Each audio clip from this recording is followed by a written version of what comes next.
Hi friends, welcome back to కిడ్రక్ బాను channel. ఈరోజు వీడియో వచ్చేసరికి ఏంటంటే తాడేపల్లిలో ఉండే శివాలయం టెంపుల్ కోసం ఈ వీడియోలో నేను క్లియర్గా ఎక్స్ప్లెయిన్ చేస్తాను. ఎలా వెళ్ళాలి ఏంటనేది క్లియర్గా చూపిస్తాను. ప్లీజ్ ఈ వీడియో లాస్ట్ వరకు అయితే చూడండి. ఈ టెంపుల్కి మనకి మార్కెట్ నుంచి అయితే సర్వీస్ ఆటోస్ అవైలబుల్గా ఉంటాయి. సర్వీస్ ఆటోకి 20 రూపీస్ అయితే తీసుకుంటారు. లేదు అనుకుంటే కొంతమంది 25 రూపీస్ అయితే తీసుకుంటారు అన్నమాట. మనం సర్వీస్ ఆటో దిగి పెద్ద లాంగ్ డిస్టెన్స్ అయితే వెళ్ళవసరం లేదు. ఎందుకు అంటే అది మనకి టెంపుల్ మెయిన్ రోడ్ మీద ఉండిద్ది. ఎక్కువ అయితే నడవాల్సిన అవసరం లేదు. ప్రజెంట్ మన విజయవాడలో దుర్గమ్మ టెంపుల్ దగ్గర చాలా రష్ అయితే ఉండిద్ది. ఎందుకంటే భవానీ మాల వేసుకున్న వాళ్ళు ఇప్పుడు ఇరుముళ్ళు ఇవ్వడానికి వస్తారు కదా, చాలామంది భవానీలు అయితే వస్తున్నారు. క్రౌడ్ చాలా ఎక్కువే ఉంటుంది.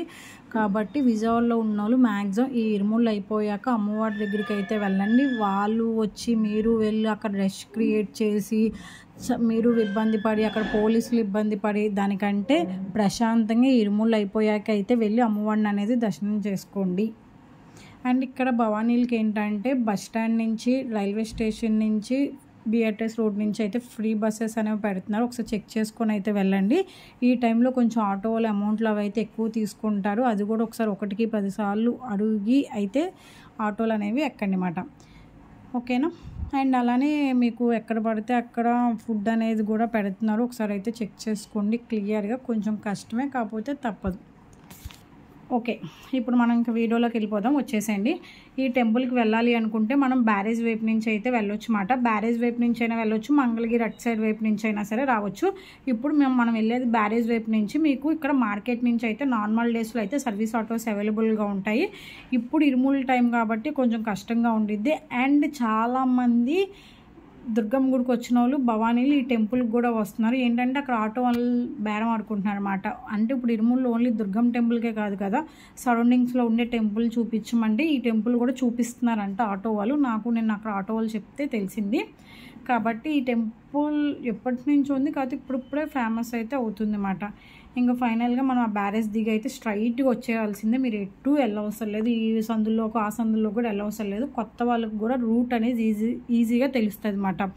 ఇంకా మనం అలా స్ట్రైట్గా వచ్చేస్తే ఈ ప్లేస్ వచ్చేసరికి ఏంటంటే తాడేపల్లి అని చెప్పి అంటారు. ఈ టెంపుల్ పక్కనే మనకి హనీ ఫ్యాక్టరీ అనేది కూడా ఉండిద్ది అన్నమాట. చూస్తున్నారు కదా, ఇక్కడ ఒక చిన్న బ్రిడ్జ్ వస్తుంది. ఆ బ్రిడ్జ్ దిగ్గానే మనకి టెంపుల్ అన్నమాట. మనకి కరెక్ట్గా రైట్ సైడ్ అయితే ఈ టెంపుల్ అనేది ఉండిద్ది. మీకు క్లియర్గా ఇక్కడ బోర్డు కూడా ఉండిద్ది చూడండి. ఈ టెంపుల్ పేరు వచ్చేసరికి శ్రీ శివ కేశవ పీఠము అని చెప్పి అంటారు. ఈ టెంపుల్ బయటికే మనకి ఇక్కడ విగ్రహం అనేది, శివుడి విగ్రహం అనేది కనిపిస్తుంది అన్నమాట. ఈ విగ్రహం మనకి మెయిన్ రోడ్ వరకు కనిపిస్తుంది. ఈ విగ్రహం చూసే మనం టెంపుల్ వచ్చింది అని చెప్పి ఈజీగా అయితే గెస్ చేయొచ్చు అన్నమాట. ఈ టెంపుల్లోనికి వెళ్ళడానికి ఇప్పుడు ప్రజెంట్ ఇప్పటి వరకు అయితే ఎటువంటి ఎంట్రీ టికెట్స్ కానీ పార్కింగ్ టికెట్స్ కానీ ఏమీ అయితే లేదు. ఇంకా ముందు పెడతారేమో తెలీదు. మీరు మార్నింగ్ టైంలో కానీ టెంపుల్కి వెళ్తే స్లిప్పర్స్ అనేవి లోనకే వేసుకెళ్ళండి. ఎందుకంటే మనం టెంపుల్ వరకు వెళ్ళేలోపు కొంచెం కాళ్ళు అనేవి కాలుతాయి. కాబట్టి స్లిప్పర్స్ లోనకి వేసుకెళ్ళి, మరీ టెంపుల్లోకి కాదు, టెంపుల్ ముందైతే మనం స్లిప్పర్స్ అనేవి విప్పొచ్చు అన్నమాట. ఇంకా లోన మనకి ఏంటంటే చుట్టూరు గార్డెన్ ఉండిద్ది, మధ్యలో టెంపుల్ అయితే ఉండిద్ది అన్నమాట. ఇక్కడ మీకు నుంచి చూపిస్తున్నా కదా, శివుడు ఉండిన ప్లేస్లో మనకి శివుడు టెంపుల్ అయితే ఉండిద్ది. అక్కడ లోటస్ లాగా షేప్లో కనిపిస్తుంది కదా, అక్కడ ఏం టెంపుల్ ఉండిద్ది ఏంటనేది చూపిస్తాను. దానికంటే ముందు ఫస్ట్ మనం ఏ టెంపుల్కి వెళ్ళినా, ఏ పని చేసినా, ఏ పూజ చేసినా, ఏది చేసినా కంపల్సరీ వినాయకుడు లేకుండా మనకి ఏది అవ్వదు కాబట్టి. అండ్ అలానే ఇక్కడ కూడా వినాయకుడు టెంపుల్ అనేది ఉంది అన్నమాట. మనకి ఈ టెంపుల్కి ఎలా వెళ్ళాలి ఏంటనేది ఇక్కడ దాన్ని బట్టే మనకి క్లియర్గా అర్థమైపోయింది అన్నమాట. ఇలా కొంచెం మీరు ముందుకు నడుచుకుంటూ వచ్చేస్తే ఇక్కడ మనకి వినాయకుడు టెంపుల్ అయితే ఉండిద్ది. వినాయకుడు టెంపుల్కి వెళ్ళేటప్పుడు మనకి రైట్ సైడ్లో ఇక్కడ ఏంటంటే శ్రీకృష్ణుడు గోపికలతో ఉండిన ఇమేజెస్ అయితే ఉంటాయి అన్నమాట. అదైతే చూడండి. ప్రజెంట్ ఇంకా అది కలర్ వేయలేదు అనుకుంటా, వైట్ కలర్తో అయితే ఉంది. ఇంకా ఫైనల్గా వినాయకుడిని అయితే దర్శించేసుకున్నాము. వినాయకుడి దర్శనం అయిపోయాక ఇప్పుడు నెక్స్ట్ శివుడిని దర్శించుకోవడానికి అయితే వెళ్తున్నాము. ఈ టెంపుల్ చాలా పెద్దది. మనం వినాయకుడిని దర్శించుకున్నాక పక్కనే మనకి చాలా ఖాళీ ప్లేస్ ఉండిద్ది. అండ్ దాని ఆపోజిట్లోనే మనకి జింకలు కూడా ఉంటాయి అన్నమాట. నేను తర్వాత అయితే చూపిస్తాను, ఎందుకంటే టెంపుల్ క్లోజ్ చేసేస్తున్నారు. మేము వెళ్ళింది 11:30 ఆ టైంకి అయితే వెళ్ళాము. మళ్ళీ 12 కల్లా టెంపుల్ అనేది క్లోజ్ చేసేస్తారని చెప్పి ముందు దేవుని దర్శించుకున్నాక వీడియో మొత్తం క్లియర్గా తీద్దామని చెప్పి నేనైతే జింకల నాట్లను అయితే తీయలేదు. కార్తీక మాసం ఆ టైంలో అయితే ఫ్రీగా వనభోజనాల కింద ఒక 10 మంది 15 మంది ఇలా సరదాగా వచ్చి ఈ టెంపుల్ అనేది విజిట్ చేయొచ్చు. సండే టైంలో కానీ మామూలు టైంలో కానీ వచ్చి అయితే రావచ్చు. మీకు ఈ టెంపుల్ మొత్తం చూడడానికి చాలా క్లియర్గా అబ్జర్వ్ చేయడానికి కంపల్సరీ ఒక 1 అవర్ అయితే టైం పట్టిద్ది. ఇలా వచ్చి అలా వెళ్ళిపోవాలి అనుకుంటే ఓన్లీ దేవుని దర్శించుకొని వెళ్ళిపోవడానికి అయితేనే అయిద్ది మాట. కాకపోతే అసలు ఈ టెంపుల్ ఎలా కట్టారు, ఏంటి, ఎలా ఉంది, ఏంటి అనేది కూడా ఈ నేచర్ని కూడా కొంచెం అయితే ఎంజాయ్ చేయాలి అనుకుంటే మీకు ఫ్రీ టైంలో ఉండేటప్పుడు ఈ టెంపుల్కి అనేది రండి.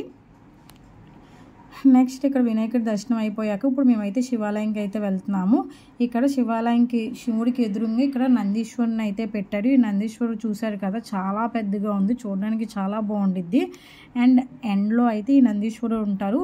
నైట్ టైం ఏంటంటే ఇక్కడ మీకు మెట్లు కనిపిస్తున్నాయి కదా, ఈ మెట్లు ఏంటంటే ఏమైనా పూజలు జరిగినా శివరాత్రి టైంలో కానీ ఇంకా మామూలు టైంలో కానీ ఇక్కడ పూజలు అవన్నీ జరుగుతాయి. జరిగేటప్పుడు అక్కడ అలా కూర్చొని అయితే చూడడానికి కానీ అది అయితే ఇవన్నీ ముందే ప్రీ ప్లాన్లుగా నీట్గా అయితే కట్టుకున్నాడు. చూడడానికి టెంపుల్ మళ్ళీ చెప్తున్నా చాలా అంటే చాలా బాగుండిద్ది. నైట్ వ్యూ అయితే నేనైతే చూడలేదు, కానీ నేను వినిని బట్టి ఏంటంటే రాత్రి మొత్తం లైటింగ్స్తో చాలా బాగుండిద్ది అని చెప్పి అంటున్నారు. ఈసారి నైట్ టైం వెళ్ళేటప్పుడు కూడా నేను ఫుల్గా అయితే వీడియో అనేది తీసి మీకోసం కంపల్సరీ పెడతాను. ఇప్పుడు ఫైనల్గా ఇంకా శివుడిని దర్శించుకుందాం రండి. ఈ టెంపుల్ చుట్టూరు ఏంటంటే మనకి చెట్లతో పువ్వుల మొక్కలతో గార్డెన్ రూపంలో చాలా పీస్ఫుల్గా ప్రజెంట్గా అయితే ఉంది.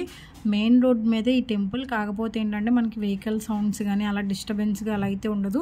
ఇక్కడ వచ్చి చాలా ప్రజెంట్గా పీస్ఫుల్గా మనం శివాయిని అయితే దర్శించుకోవచ్చు. అండ్ అలానే కొంచెంసేపు చాలా పీస్ఫుల్గా కూడా కూర్చోవచ్చు అన్నమాట. ఇక్కడ ఏంటంటే బయటే బోర్డు పెడతారు, photos images videos not allowed అని చెప్పి.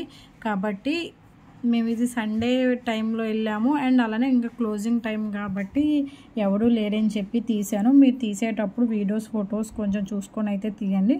కొంతమంది అయితే ఏమన్నారు, కొంతమంది అయితే తిడతారు, కాబట్టి చూసుకొని తీయండి.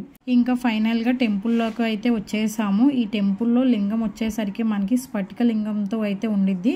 ఇక్కడ పైన మీకు రాసులు చూపించాను కదా ఫస్ట్. ఈ రాసులు ఏంటంటే ఈ టెంపుల్కి వచ్చేటప్పుడు మీది ఏ రాసి అయితే ఆ రాసి ప్లేస్లో నుంచొని ఇక్కడ శివుని దర్శించుకోవాలని చెప్పి అంటున్నారు.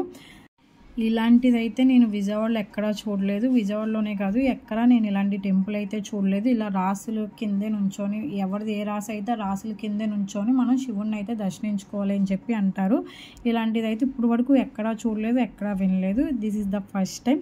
కాబట్టి ఒకవేళ మీరు ఎవరైనా ఈ టెంపుల్కి వెళ్తే మీ రాసి ఏదో చూసుకొని ఆ రాసి కింద అయితే నుంచొని అయితే దర్శించుకోండి. ఒకవేళ ఏదీ లేదనుకోండి, మీరు ఎక్కడున్నా సరే దర్శనం అనేది శివుని అయితే చేసుకోవచ్చు.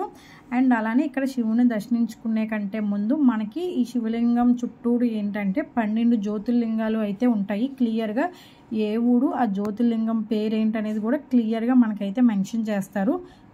నేను మీకు క్లియర్గా ఇమేజెస్తో సహా షార్ట్ వీడియోలు అనేది క్లియర్గా అయితే అప్లోడ్ చేస్తాను, ఎవరు మిస్ అవ్వకుండా అయితే చూడండి. ఇది ఏంటంటే బయట మీకు చూశారు కదా, మామూలుగా గుడిలాగా అలా ఏమీ కాకుండా లింగం అంటే లింగాకారం రూపంలోనే కట్టారన్నమాట. మీకు ఈ స్ట్రక్చర్ అంతా కనిపిస్తుంది కదా, లింగాకారం రూపంలోనే కట్టారన్నమాట. చూడడానికి అయితే చాలా బాగుండిద్ది. 12 జ్యోతిర్లింగాలు ఒకళ్ళు ఎవరైనా చూడలేదు అనుకుంటే వాళ్ళు ఈ టెంపుల్లో అయితే చూసేవచ్చు అన్నమాట. క్లియర్గా ఉండిద్ది. మనం అక్కడికి వెళ్ళి ఆ రష్లో అది ఇది కంటే కాకపోతే అక్కడ స్వయంగా వెలిసారు కాబట్టి చూడాలి అవి కూడా. దాంతోపాటు ఇక్కడ కూడా అయితే ఒకసారి విజిట్ చేయొచ్చు 12 జ్యోతిర్లింగాలు ఒకేసారి. నేనైతే ఇప్పుడు వరకు 6 అయితే కంప్లీట్ చేసేసాం, ఇంకా 6 అయితే పెండింగ్ ఉన్నాయి. ఆ 6తో పాటు మిగతా 6 కూడా ఇక్కడైతే నేను కవర్ చేసేసాను. ఇంకా ఫైనల్గా ఇక్కడ ఏంటంటే శివుడికి పూజ అనేది మేము చేపిస్తున్నాం అన్నమాట.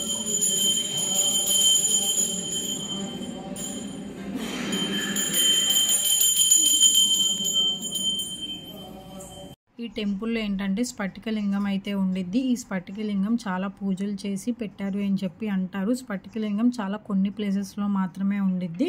ఇవి కాశీ నుంచి అయితే తీసుకొచ్చారు. అంటే ఈ లింగాన్ని చాలా పవర్ఫుల్ ఉండిద్ది అని చెప్పి అంటారు. ఇక్కడ ఏది కోరుకున్నా తీరిద్ది అని చెప్పి కూడా అలానే అంటారన్నమాట. మీరు ఇక్కడ ఏమైనా పూజలు చేయించుకోవాలి, అభిషేకం చేయించుకోవాలి అనుకుంటే సోమవారం, పౌర్ణమి, అమావాస్య, శివుడికి కొన్ని స్పెషల్ డేస్ ఉంటాయి కదా, స్పెషల్ డేస్లో అనేవి చేస్తారు. మార్నింగ్ 7:30 కల్లా మీరు ఇక్కడికి వచ్చేయాలి. శివుణ్ణి దర్శనం చేసుకొని బయటికి రాగానే మనకి ఇలాగ ఓపెన్ లాగా అయితే ఉండేది. ఇక్కడ ఏంటంటే మిర్రర్ పెడతారనమాట. ఈ మిర్రర్లో నుంచి చూస్తే మనకి బయట ఉండే శివుడి విగ్రహం అనేది మిర్రర్లో అయితే కనిపిస్తుంది అన్నమాట. ఇక్కడ అదొక స్పెషాలిటీ. ఇంకా ఫైనల్గా ఇక్కడ శివుడి దర్శనం అయిపోయింది. పంతులు గారు పూజ బాగా చేశారు. అండ్ మనకి అన్నీ క్లియర్గా ఏంటి అని చెప్పి క్లియర్గా అయితే చెప్తున్నారు అనమాట. ఇంకా శివుడి దర్శనం అయిపోయాక బయటికి రాగానే మనకి ఇలా పింక్ కలర్లో లోటస్ టైప్లో అయితే ఉంది కదా. ఇక్కడ ఏంటంటే టెంపుల్స్ అంటే మామూలుగా మనకి గోపురాలు ఎప్పుడు రొటీన్గా కాకుండా ఇక్కడ ఏంటంటే కొంచెం గోపురాలు అవి కొంచెం డిఫరెంట్గా అయితే కట్టారనమాట. ఇక్కడ ఏంటంటే ఈ లోటస్ దాంట్లో మనకి కృష్ణుడు అండ్ అలానే లక్ష్మీదేవి ఇద్దరు ఉంటారు అన్నమాట. అది ఎలా ఉంటారు ఏంటి అనేది చూపిస్తాను చూడండి. ఫస్ట్ మనం లోనికి ఎంట్రన్స్ అవ్వగానే ఇక్కడ ఏంటంటే శ్రీకృష్ణుడు అయితే కనిపిస్తారు. శ్రీకృష్ణుడు బ్యాక్ సైడ్ మనకి లక్ష్మీదేవి అనేది ఉండిద్ది అన్నమాట. ఫస్ట్ వెళ్ళగానే అర్థం కాలేదు, ఏంటి కృష్ణుడి దగ్గర ఏనుగు బొమ్మలు పెట్టారు, కృష్ణుడికి ఏనుగు బొమ్మలు పెట్టారు కదా అనుకున్నాము. తర్వాత ఇలా ప్రదక్షిణాలు చేస్తుంటే బ్యాక్ సైడ్ చూస్తుంటే అప్పుడు అక్కడ బ్యాక్ సైడ్ కృష్ణుడు బ్యాక్ సైడ్ మనకి లక్ష్మీదేవి అయితే ఉంది. ఇక్కడ మనం కొంచెం మాట్లాడినా బయటికి గీ సౌండ్ లాగా అయితే వస్తుంది, డబుల్ వాయిస్ లాగా అయితే వినిపిస్తుంది అన్నమాట. మనకి ఇది బయట స్ట్రక్చర్ వచ్చేసరికి లోటస్ లాగా ఉండిద్ది కదా, లోన్ వచ్చేసరికి ఒక్కొక్క పువ్వు రేఖలో ఒక్కొక్క అమ్మవారిని అయితే పెట్టారు. ఈ టెంపుల్ వచ్చేసరికి మీకు ఇమేజ్లో లాస్ట్లో పెడతాను. ఇక్కడ ఒక ఆమె అయితే మ్యారేజ్ ఏం చేసుకోకుండా ఇంకా ఫ్యామిలీ అదేం కాకుండా ఆమె ఉండి నిష్టగా ఇంకా దేవుడి కోసమే బతుకుతున్నాను అన్నట్టు ఇంకా దేవుడి కోసమే ఉండి ఆమె ఈ టెంపుల్ అనేది కట్టించారన్నమాట. బ్యాక్ సైడ్ లక్ష్మీదేవి అని చెప్పాను కదా, మీకు షేడ్ పడడం వల్ల లక్ష్మీదేవి విగ్రహం అనేది క్లియర్గా అయితే కనిపించట్లేదు. నేనైతే మళ్ళీ మీకు క్లియర్గా చూపిస్తాను. అండ్ అలానే లక్ష్మీదేవి ఆపోజిట్లో ఒక అద్దం అయితే ఉండిద్ది అన్నమాట. ఆ అద్దంలో నుంచి మీరు చూస్తే మీకు కృష్ణుడు అయితే కనిపిస్తారు. కృష్ణుడు ఆపోజిట్లో నుంచి నుంచొని అద్దంలోకి చూస్తే లక్ష్మీదేవి అయితే కనిపిస్తుంది అన్నమాట. ఇక్కడ ఇది స్పెషాలిటీ. ఈసారి ఈ టెంపుల్కి వెళ్ళేటప్పుడు క్లియర్గా అయితే చూడండి. నేను చెప్పాను కదా ఒక ఆమె టెంపుల్ కట్టించింది అని చెప్పి, ఇక్కడ మధ్యలో ఉన్నారు కదా ఆమె మాట ఈ టెంపుల్ మొత్తాన్ని కట్టించింది. ఇప్పుడు కూడా మొత్తం ఆమె చూసుకుంటున్నారు అన్నమాట ఈ టెంపుల్ని. ఈ టెంపుల్ 2017 నుంచి అయితే టెంపుల్ అనేది ఉంది. కాకపోతే అప్పుడు ఇంకా ఇంత ఫేమస్ అయితే కాదు, ఇంత క్రియేటివిటీగా అయితే అప్పటికి మొత్తం ఇంకా పూర్తి అవ్వలేదు. ఇప్పుడు మొత్తానికి పూర్తి అయిపోయి ఇది మెయిన్ రోడ్డు మీద కనిపించేసరికి ఇక్కడ అన్నీ కొంచెం కొత్తగా డిఫరెంట్గా ఈ టెంపుల్ అయితే కనిపిస్తున్నాయి. కాబట్టి ఈ టెంపుల్కి వచ్చిన వాళ్ళంతా కంపల్సరీ టెంపుల్కి అట్రాక్ట్ అయితే అవుతారు. ఎందుకంటే చూడడానికి చాలా బాగుండిద్ది. నైట్ వ్యూ కూడా లైటింగ్స్తో వాటితో అయితే ఇంకా బాగుండిద్ది అని చెప్పి అన్నారు. నేనైతే నైట్ వ్యూ చూడలేదు. ఈసారి వెళ్ళేటప్పుడు మీకు కంపల్సరీ వీడియో అనేది అప్లోడ్ చేస్తాను అన్నమాట. శివుడు ఆపోజిట్లో ఏంటంటే మనకి ఇక్కడ లక్ష్మీదేవి అనేది ఉండిద్ది అన్నమాట. ఇక్కడ నైట్ టైం వాటర్ ఫౌంటైన్ అవన్నీ ఆన్ చేస్తారు. లక్ష్మీదేవి ఆపోజిట్లో వెంకటేశ్వర స్వామి పాదాలు కూడా ఉంటాయి అన్నమాట. చూసారు కదా, లక్ష్మీదేవి ఆపోజిట్లో వెంకటేశ్వర స్వామి పాదాలు, పైన శివుడు కిందేమో లక్ష్మీదేవి ఆపోజిట్లో వెంకటేశ్వర స్వామి పాదాలు, వెంకటేశ్వర స్వామి పాదాలకి ఆపోజిట్లో మనకి నందీశ్వరుడు అయితే ఉంటారు. అసలు నందీశ్వరుడు అయితే వేరే లెవెల్ మాట, చూడడానికి చాలా బాగుండిద్ది, చాలా పెద్దగా అయితే ఉండిద్ది మాట. లోన దర్శనం అయిపోయాక బయటికి వస్తే మనకి ఇలాగ అద్దంలో ఇలా కనిపిస్తారు. ఇంకా శివుని దర్శించుకొని ఇంకా ఇందాక స్టార్టింగ్ చెప్పాను కదా జింకలు అని చెప్పి, ఆ జింకలు చూడడానికి వెళ్ళేటప్పుడు ఇక్కడ శివలింగం అయితే ఇలా గార్డెన్ మధ్యలో పెట్టారు, చాలా బాగుంది. స్పెషల్ డేసెస్లో ఇక్కడ ఏమైనా పూజలు జరిగేటప్పుడు ఈ మెట్ల మీద అయితే కూర్చొని చక్కగా ఉండొచ్చు. అండ్ అలానే మామూలు టైంలో అయినా సరే కూర్చోవచ్చు. నైట్ వ్యూ అదంతా ఎంజాయ్ చేయడానికి ప్రశాంతంగా అయితే కూర్చోవడానికి అలా స్టెప్స్ కూడా పెట్టారు. ఇంకా ఇందాక చెప్పాను కదా స్టార్టింగ్ జింకలు చూడలేదని చెప్పి, ఇప్పుడు ఆ జింకలను చూడడానికి అయితే వెళ్దాము. ఈ టెంపుల్లో ఏంటంటే కొంచెం డిఫరెంట్గా అయితే కనిపించింది. కట్టడం అవ్వచ్చు అంటే అన్నిటి దగ్గర రొటీన్ గోపురాలు అవి ఉంటే అలా కాకుండా కొంచెం డిఫరెంట్గా కట్టారు. అండ్ అలానే లోన కూడా కొంచెం డిఫరెంట్గా అయితే నాకైతే అనిపించింది. ఒకవేళ మీరు ఎవరైనా విజిట్ చేసి ఉంటే మీకు ఎలా అనిపించిందో కింద కామెంట్ సెక్షన్లో కామెంట్ అయితే చేయండి. ఇంకా ఫైనల్గా జింకల దగ్గరికి అయితే వచ్చేసాము. ఈ జింకలు వచ్చేసరికి మనకి వినాయకుడు టెంపుల్ పక్కనే ఉంటాయి అన్నమాట. ఈ టెంపుల్లో ఇక్కడ ఈ జింకలకి ఏంటంటే మీరు ఒకవేళ ఫుడ్ ఏదైనా పెట్టాలి అనుకుంటే పెట్టవచ్చు, లేదు అనుకుంటే ఇక్కడ ఫుడ్ అనేది ఉండేది, మీరు ఆ ఫుడ్ అయినా సరే పెట్టవచ్చు. మేము వెళ్ళింది మధ్యాహ్నం టైం కదా, కొంచెం ఎండగా ఉన్నాయి అని చెప్పి అన్ని లోనకైతే పరిగెడుతున్నాయి. ఈ టెంపుల్కి మనకి బస్సెస్ కొంచెం తక్కువ ఉంటాయి అనుకుంటా. మంగళగిరి వెళ్ళే బస్సు ఎక్కితే సరిపోయిద్ది. మీరు మంగళగిరి నుంచి అయినా సరే ఈ టెంపుల్కి అనేది రావచ్చు అన్నమాట. ఈ టెంపుల్ మనకి నియర్ బై డిలైట్ డాబాకి దగ్గరలో అయితే ఉండిద్ది అన్నమాట. మంగళగిరి నుంచి వస్తే డిలేట్ డాబా దాటాలి. ఇటువైపు బ్యారేజ్ వైపు నుంచి వెళ్తే డిలేట్ డాబాకి ముందే మనకి టెంపుల్ అనేది వస్తుంది అన్నమాట. ఒకవేళ బ్యారేజ్ వైపు నుంచి వచ్చేటట్టు అయితే మనకి మార్కెట్లో సర్వీస్ ఆటోస్ అవైలబుల్గా ఉంటే మీరు మంగళగిరి వెళ్ళే సర్వీస్ ఆటోస్ కానీ తారేపల్లి వెళ్ళే సర్వీస్ ఆటోస్ ఎక్కితే సరిపోయిద్ది. సర్వీస్ ఆటోకి చెప్పాను కదా 20 or 25 రూపీస్ అయితే తీసుకుంటారు. బస్సెస్ చాలా తక్కువ ఉంటాయి. మ్యాక్సిమం ఆటోకి ట్రై చేయండి.